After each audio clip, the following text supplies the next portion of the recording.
I never imagined that a dusty little microscope picked up from a second-hand shop would be the only thing that made me feel seen in my own family.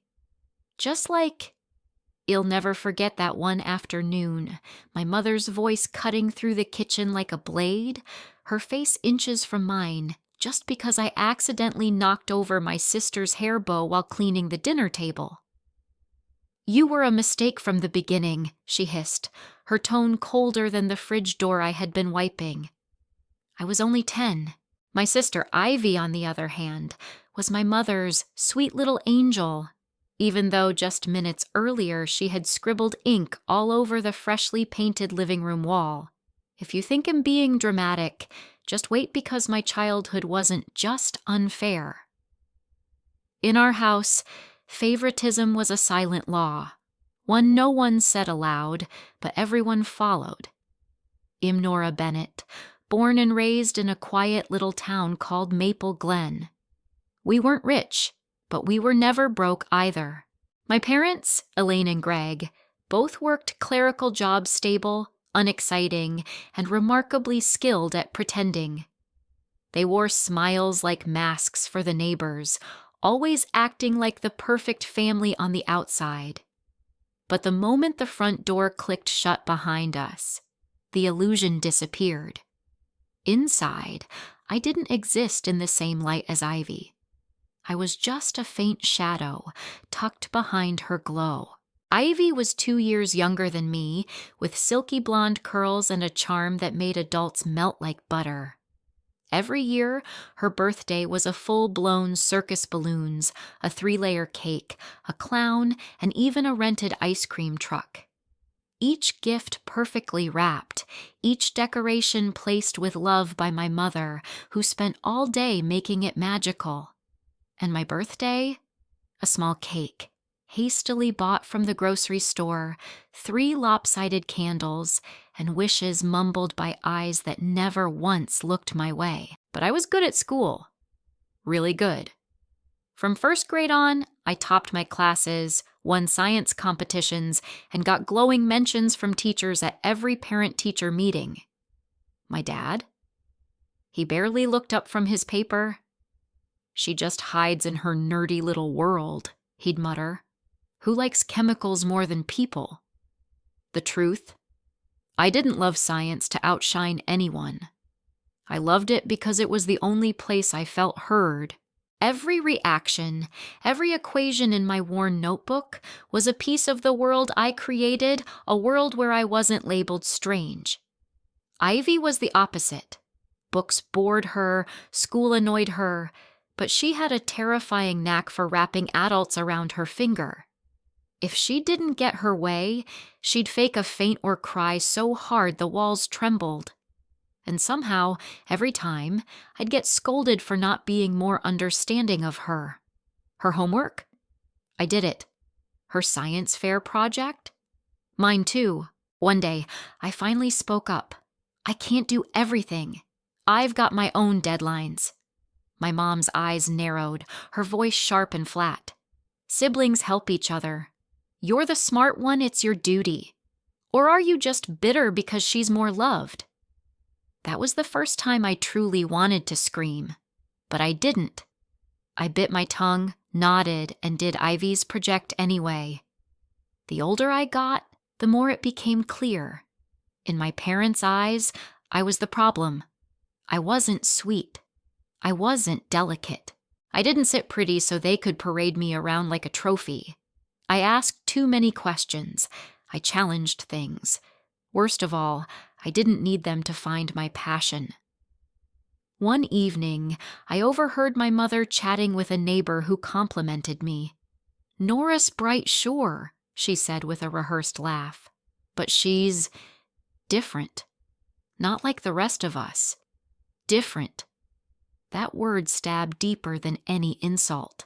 It clung to me like cold rain on bare skin. But there was one person who never made me feel different. Grandpa Walter. He really listened. His eyes would light up when I excitedly explained an experiment I'd done in school. "That mind of yours is going to change the world, kiddo," he'd say, ruffling my hair with a grin that could melt glaciers. And I believed him. Only him. When I was 12, he brought me an old microscope he'd found at a flea market. I remember screaming with joy, hugging him like he was the whole world wrapped in one person. "You're going to see things your mother never could," he whispered to me. And he was right. Through that lens, I saw more than tiny cells or dust fibers. I saw what being invisible felt like. I saw the ache of being the forgotten one. I saw the chill in my father's silence, the calculation in my mother's stares, and the bitter sweetness of a family that smiled for the world but left you out of the picture. I still remember that strange spring afternoon when I was 13. The sky was painted a dull, heavy gray-like. Even the universe had paused to see what would happen next. Class ran late that day. As I packed up my experiment, the faint tang of acid still lingered in my nose. Just as I zipped up my backpack, my science teacher, Ms. Carson, called out to me, "Nora, do you have a minute?" I nodded, nerves twisting in my chest. "The school is selecting a few students to be nominated for the state's Advanced STEM Scholars Program," she said, "and I want to recommend you." I blinked. "Me? Really?" "I've never seen anyone with your kind of instinct in the lab," she said, her smile genuine. "You're not just smart, you're curious, determined. You ask the questions others are too afraid to ask, and that's exactly what science needs." I left the classroom that day with my feet barely touching the ground. I didn't know much about the program, only that it was incredibly rare and opened doors to early research, maybe even college scholarships. But more than anything else, for the first time in my life, I felt seen. That night at dinner, Ivy was going on and on about the new dress Mom had bought her. I waited until she paused to take a bite of her dessert. "Ms. Carson nominated me for the gifted science program," I said, my voice shaking just a little. "They only pick a handful of students in the entire district. I've been invited to take the entrance exam." My dad put down his fork with an exasperated sigh, as if I'd just announced a ridiculous new hobby. "More of this nonsense," he muttered. My mom glanced at me, her expression unreadable, but her voice cold. "Your sister just got picked to model for the school magazine. Why can't you do something presentable for once, instead of dragging those test tubes and chemicals around like a madwoman?" I swallowed. "I just need a signature on the application form." "No," my mom said flatly. "We don't have time for silly dreams, Nora. Ivy has a literature assignment due. You can help her with that instead." I got up from the table, my chest burning. I didn't cry. I just walked away quietly, like I always did when the door slammed shut on my hope. The next morning, as I was gathering my books, my grandmother Helen called from the kitchen. "Nora? Come here, sweetheart." I tiptoed downstairs, careful not to wake anyone. She stood by the counter, holding the application form I had hidden in my backpack. My handwriting was still fresh on the page. "You think I didn't know?" she asked, lifting the paper.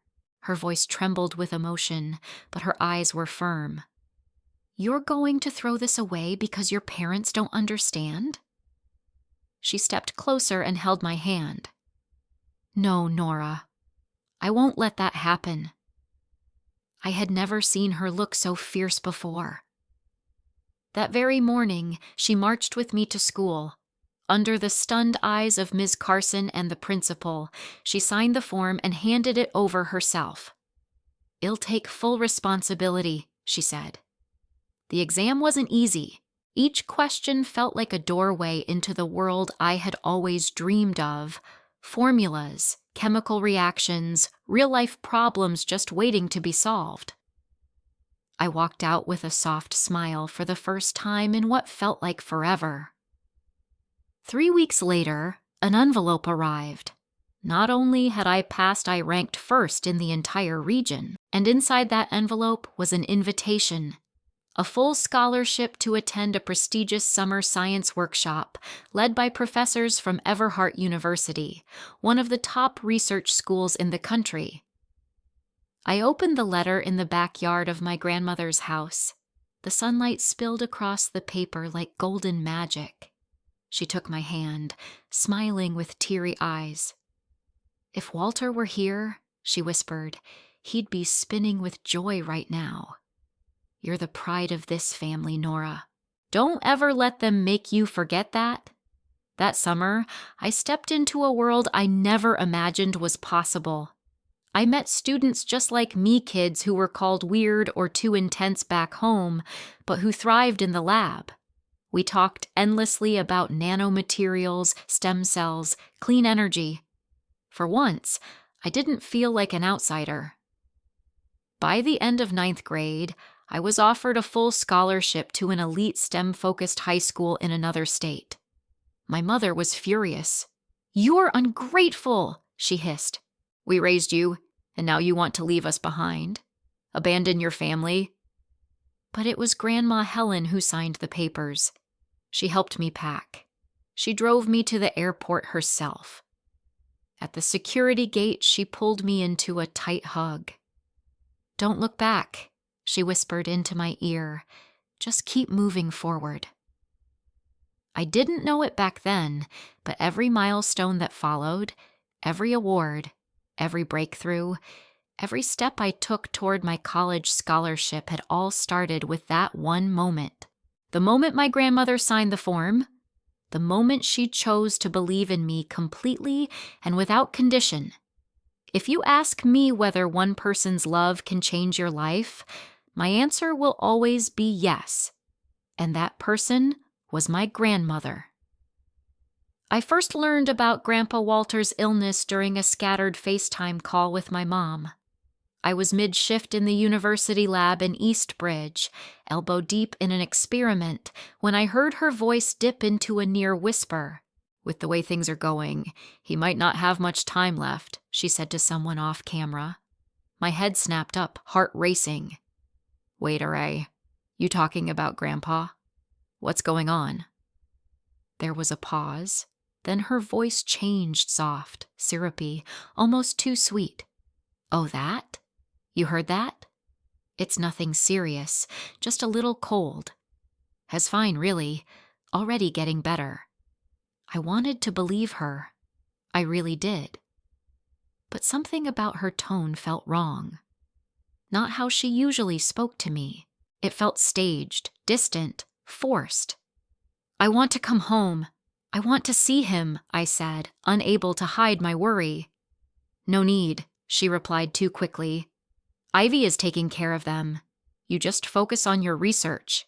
This internship is important for you, but his family too. So is Ivy. Do you think your grandfather would want you to abandon your future for this?" The call ended, but the unease didn't. It was mid-September, and I still remember the rain hammering against the lab windows that night. I stayed up, watching the world blur behind the glass, my chest heavy with something I couldn't name. 2 weeks later, I couldn't take it anymore. I packed my bag, told no one, and took the first bus home. I went straight to my grandparents' house, heart pounding, clinging to hope that maybe I was just overthinking. Ivy opened the door. Her face twisted like she'd seen a ghost. "Nora?" "I came to visit Grandma and Grandpa." "How's Grandpa doing?" She blinked, expression stiff. "No one's home." "What do you mean?" "I don't know. I'm busy. You should go." I tried to step forward, but she moved fast, blocking the door, shoving it shut with force. I said, "They're not here." "Move, Ivy. I'm their granddaughter. I've lived here. Let me in." Her eyes were cold. Not anymore. And the door slammed in my face. I stood there stunned, my fingers still hovering over the doorbell. My hands were trembling as I pulled out my phone and dialed Grandma Helen. No answer. I called again. Still nothing. She never turned her phone off, not for me. It was the first time in years I felt like I had been erased from my own life. I walked, aimless and half in shock, until I found myself at my parents' doorstep. When they opened the door, they wore the same unreadable expressions as always. "Where are Grandma and Grandpa?" I asked the second I stepped inside. My dad didn't look up from his newspaper. "They're in a care facility now. It was a quick decision. They needed more support." Why didn't anyone tell me? "You're busy. You're in Eastbridge. Why drag you back for this?" At the very least, I should have been able to call them. My mother pressed her lips tight. "We did what was best. And they didn't ask to see you, Nora. They said you've changed, that you've grown distant." I couldn't speak. I just stared at them numb. "They said Grandpa Walter didn't want to see me. After everything." I left without saying another word. Maybe part of me wanted to believe they were just trying to protect me from something worse. But the truth had no intention of waiting. 4 days later, my phone rang. It was my mom. "Walter passed away," she said. Just 4 words, but each one struck like lightning. I swallowed, my voice cracking. "When's the funeral?" "Saturday, 1:00. Don't be late." I arrived at the church early 12:45 on the dot. My hands trembled as I stepped out of the car, heart thudding, throat dry. But the parking lot was empty. The building was silent. Still. I rushed inside and spotted a custodian sweeping up near the altar. "Excuse me?" I asked, breath shaky. "Mr. Walter Bennett's funeral?" He looked at me with pity. "That was this morning. 9 a.m. service." The air left my lungs. I stood in the middle of the aisle, frozen. Tears fell before I even noticed they were coming. "No. No, she said 1, I whispered to myself. She told me 1:00. I wrote it down. I set an alarm. I fumbled for my phone and called my mom. "Oh, Nora," she answered in that same sticky sweet voice. "Why did you come so late?" "I'm not late. You told me 1:00. I wrote it down." "We all agreed on 9, she said calmly. "You must be remembered wrong. You're just emotional." Her tone was soft, soothing, but every word felt like a slap. That's when it hit me. They hadn't forgotten to tell me. They planned it this way. They moved my grandparents without a word, cut me off, lied, and when the time came for a final goodbye, they stole that from me too. I sank into the back pew, my body shaking silently as the truth clawed its way through me. He died thinking I didn't come. He died thinking I had forgotten him. And they made sure of it. "No, you said 1:00. "I remember." I wrote it down. I insisted. "You're just emotional," my mother replied, her voice soft and breezy like a spring wind. "Maybe you remembered wrong." But I hadn't. Every word hit me like ice water. I understood now. They hadn't just forgotten to include me. They planned it every move. They moved my grandparents without telling me, cut off our contact, lied about the care facility, and in the end, made sure I wasn't there to say goodbye to the only person in this world who ever believed in me. I collapsed into an empty pew. My chest heaved, but no sound came out. Just silent cries in a quiet, empty church. Grandpa Walter was gone, and he died thinking I didn't care, thinking I didn't even show up. They made that happen. Some losses are too deep for forgiveness. Some wounds never bleed on the outside, but never truly stop hurting either. And some people, they don't deserve to be called family. 3 days after the funeral, I drove to my grandparents' house, though it didn't feel like home anymore. I pulled into the driveway like a stranger returning to a place they'd been exiled from. I needed the truth, no matter how painful When Grandma Helen opened the door and saw me, her expression turned to stone. There was no warmth in her eyes, just frost. "You dare show up here?" she asked, her voice cutting through me like winter wind. I swallowed, barely able to find my voice. "I need to talk to you about Grandpa and why I wasn't at the funeral." She started to close the door, but I blurted out, "I didn't abandon him." They lied. Mom told me the funeral was at 1. I came on time, it was already over. Her hand paused. "He kept calling you," she said stiffly, "ever since you left for school. You never answered. He died feeling forgotten." "That's not true," I said, my voice shaking. I reached into my coat pocket and pulled out a folded slip of paper. "This is the number he was calling, isn't it?" She looked at it and froze. "I've had the same phone number since I was 16, I said quietly. "This one's fake." Mom and Ivy gave him a fake number. She stared at Grandpa Walter's handwriting, her lips trembling. She slowly stepped back, stunned. "Oh my God," she whispered. "I tried to visit." Ivy slammed the door in my face. "I called you, your phone was off. Why would they do this?" Her face drained of color. Her hands trembled. For a moment, neither of us spoke. Silence wrapped around us like fog.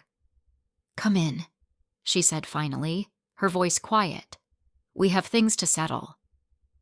She walked over to the phone, her posture suddenly stiff and unwavering. With hands that no longer trembled, she made a call. Her voice cut through the room like steel. "Greg, Ivy, both of you come to my house. Now, bring the lawyer." Walter left things that need to be handled. No, not later. Now. An hour later, we were all gathered in the living room. The tension was suffocating. My mother, Elaine, sat with her arms tightly crossed, her eyes sharp as flint. My father, Greg, looked everywhere but at me, sighing like he was already exhausted. Ivy slouched in the corner, chewing gum and scrolling through her phone as if this meant nothing. Then the door opened. Mr. Caldwell, the family lawyer, walked in, older man with graying hair and a briefcase that looked far too heavy for its size. He opened it, laid out a stack of documents on the table, and cleared his throat. "This will was signed and notarized by Mr. Walter Bennett 3 months before his passing," he said, voice even and cold. "I will now read it word for word." My hands clenched together in my lap. My breath caught. First, Mr. Caldwell read, "I, Walter Bennett, leave the entirety of my home, along with all personal savings, to my beloved wife, Helen Bennett. All her living expenses for the remainder of her years will be fully covered." Grandma Helen gave the faintest nod. Her expression didn't change. "Second," he continued, "I leave full ownership and operating rights to the science facility located at 162 Brighton Road to my granddaughter, Nora Bennett. The laboratory is fully outfitted, all permits approved, and the equipment installed." There was a gas band then, a sharp shriek from across the room. "A lab!" Ivy cried, her chair scraping backward loudly. "He built a whole lab for her?" I was frozen. I couldn't even speak. "He built a lab for me, a real, working lab." "This isn't over, Mr. Caldwell said, voice firm. The rest of the estate, including investments, company shares, and the summer cottage in Deerfieldis, to be split equally between Nora and Ivy Bennett. The air in the room grew thick, tense. My mother turned toward the lawyer, her face twitching. "You're sure about that?" "Walter. He couldn't have meant you may review the signature, the video recording of the will reading, and the statements from the witnesses," Mr. Caldwell said. His tone didn't budge. I hadn't even finished processing the shock when Grandma Helen stood. In her hands, she held a neatly folded letter. "There's one more thing," she said, her voice lower but steady. She looked directly at me, then began to read. "I'm sorry I couldn't wait to hug you one last time," Grandma Helen read from the letter, her voice breaking ever so slightly. "But I know it's not your fault." I called. I left messages. I waited. And I understand now sometimes. Walls are built by the people we trusted the most. "That lab, I built it for you," the letter continued. "So you'd have a place where you belonged. A place no one could take from you. No more limits, Nora. You're going to change the world. Start right here." I broke down. Not because of the inheritance, not because of the lab, but because even in his final days, Grandpa Walter knew the truth. He knew I had never abandoned him. He knew who I was, and he still believed in me. If someone were to ask what moment truly changed my life, not the college letters, not the awards, it would be this one. This moment, when truth burned through every lie they'd told. But the worst wasn't over yet. Ivy jumped from her chair like she'd been electrocuted. Her gum fell from her mouth as her face contorted in disbelief. "What?" she shrieked. "She got what, a whole lab?" Before I could even process her outburst, she spun on our parents. "What did you promise me, huh?" She snarled. "You said if I played the sweet granddaughter, visited them every week, helped around the house, it'd get everything, and now it's this? Split evenly? Are you kidding me?" My father shifted uncomfortably in his seat, coughing to cover his unease. My mother looked like someone had caught her mid-theft. "Calm down, Ivy. Just calm down." "No!" she screamed, eyes wild. "She gets that insane lab and I only get half? No way. Nora doesn't deserve this. All she ever did was hide in some basement with goggles and act like she's better than us." I stood up slowly, meeting her gaze with a calm I didn't even know I had. "If I'm so worthless," I said quietly, "why did you spend a year pretending to be the perfect granddaughter just to get what he left me?" Ivy faltered, then rolled her eyes, trying to act unimpressed. "That lab is probably junk. What are you gonna do? Live there alone playing with chemicals? The house that's the real prize?" Then she turned to Grandma Helen. "I want the house. I deserve to live here." Grandma didn't yell. She didn't flinch. Her voice was cool and firm. "You don't deserve anything in Walter's will.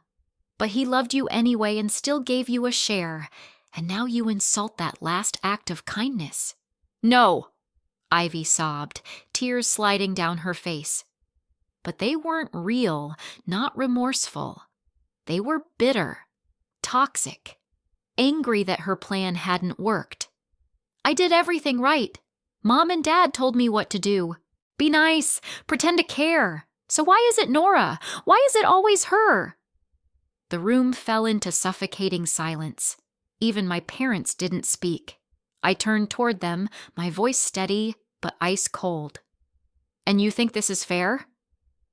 My father sighed, shaking his head like I was the one being dramatic. "Nora, don't do this. We're a family.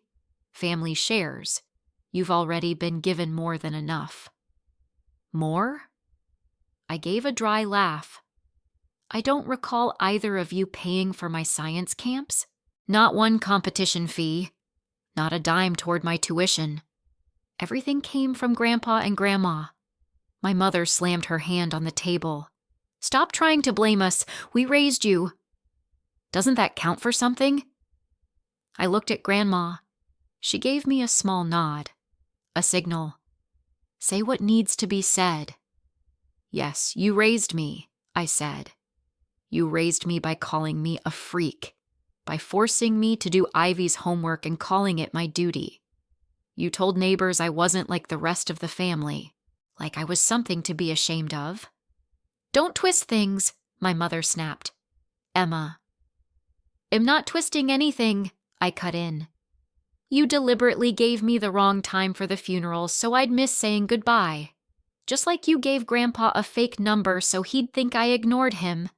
And now, when he left me something he built with his own hands, you want me to hand it over to the girl who faked her way through love for a year? You're being selfish, my father said. Tired now. If you had any respect for this family, you'd know how to make sacrifices. I turned to him slowly.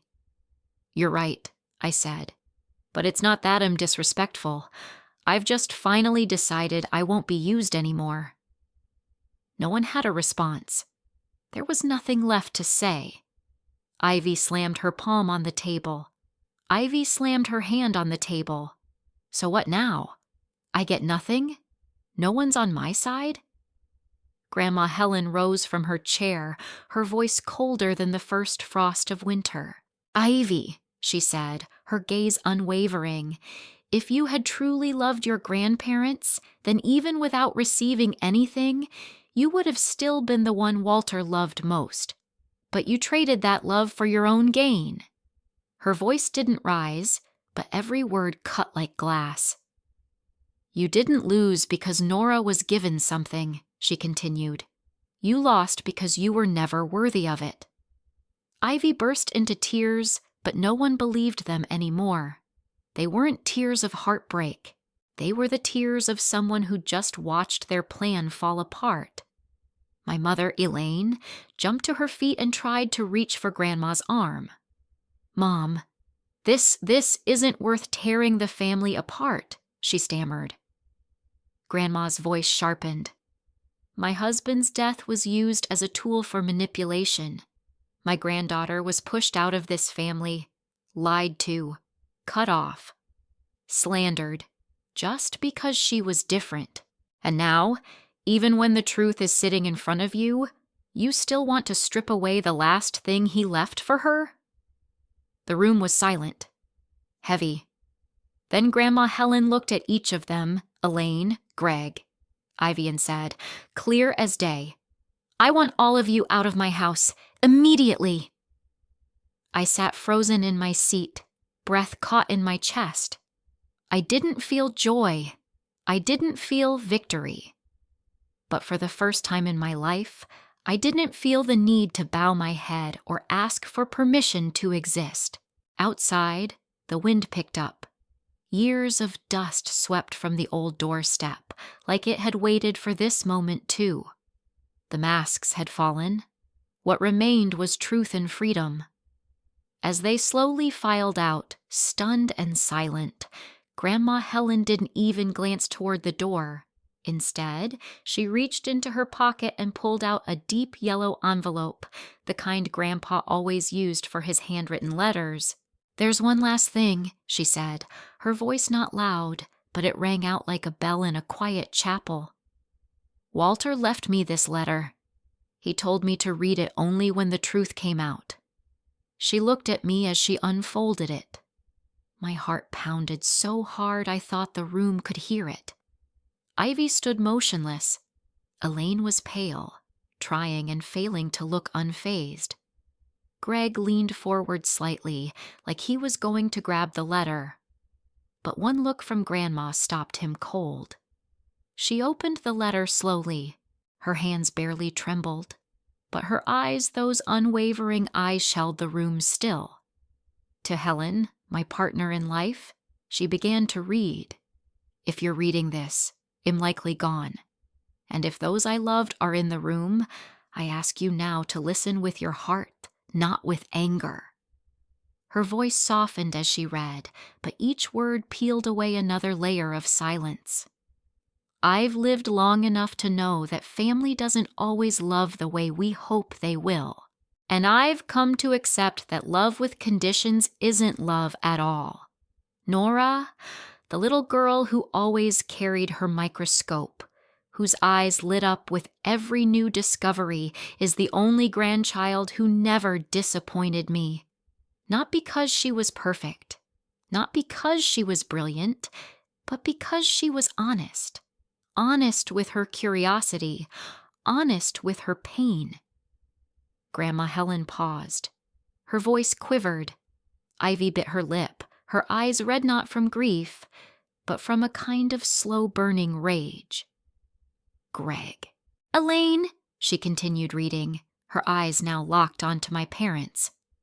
I can't forgive you, not because you didn't love Nora, but because you chose not to. You picked one child to lift up and discarded the other. You treated affection like a reward, and Nora only mattered when she was useful. My mother clenched her fists. Her veins stood out, her jaw tight. My father turned his face away. I know you lied. The letter went on. I know you gave me a fake number. I know you let me believe Nora didn't care anymore. And what hurt most wasn't the silence.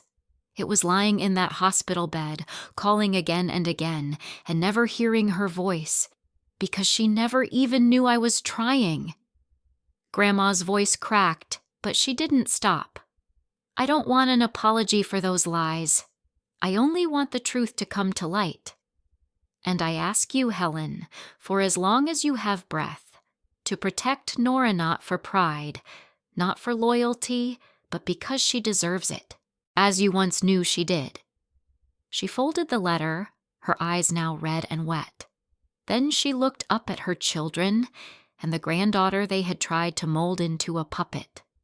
That, she said, voice clear and final, was Walter's last wish. The man you manipulated until the end. No one spoke, because no one could. She turned to Mr. Caldwell, still seated quietly with the will in his briefcase. I want you to draft an addendum to the will, she said. If it's legally permitted, I want to ensure none of them ever have the right to set foot in this house again.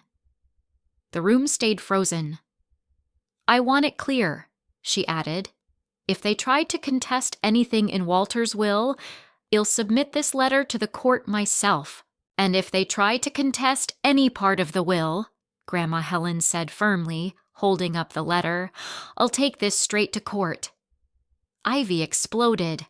No way! You can't do that. You don't have the right. I have every right, Grandma shot back, her voice slicing through the room like a blade. Because I'm the only one who kept my promise to Walter. My father began to rise from his seat, maybe to argue, maybe to beg, but Grandma pointed to the door. I've already lost my husband, she said, her voice low. I won't lose my dignity too. Get out of my house, now. And if you still have any shred of decency left, leave quietly. No one spoke. There were no more arguments. Only the sound of angry footsteps echoing through the hallway and the door slamming shut behind them. In that moment, I didn't feel relief. I felt justice. Grandma Helen turned to me. Her eyes were tired but warm, filled with sorrow and love. Your grandfather waited for you, she said softly, and now you must live for the part of his life he didn't get to finish. I stepped into her arms.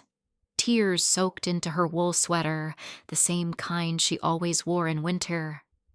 This used to be the safest place in my world. Truth, I realized, could be cruel, but it was the only thing strong enough to cleanse the damage done by years of silence and lies.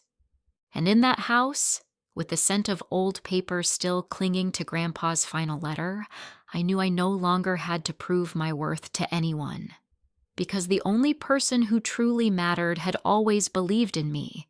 It's been 6 years since the will was read. 6 years since the day Grandpa Walter's words tore through every illusion I'd clung to about what a family was supposed to be. But from that rubble, I rebuilt my life, brick by brick, with truth, with knowledge, and with a heart full of gratitude.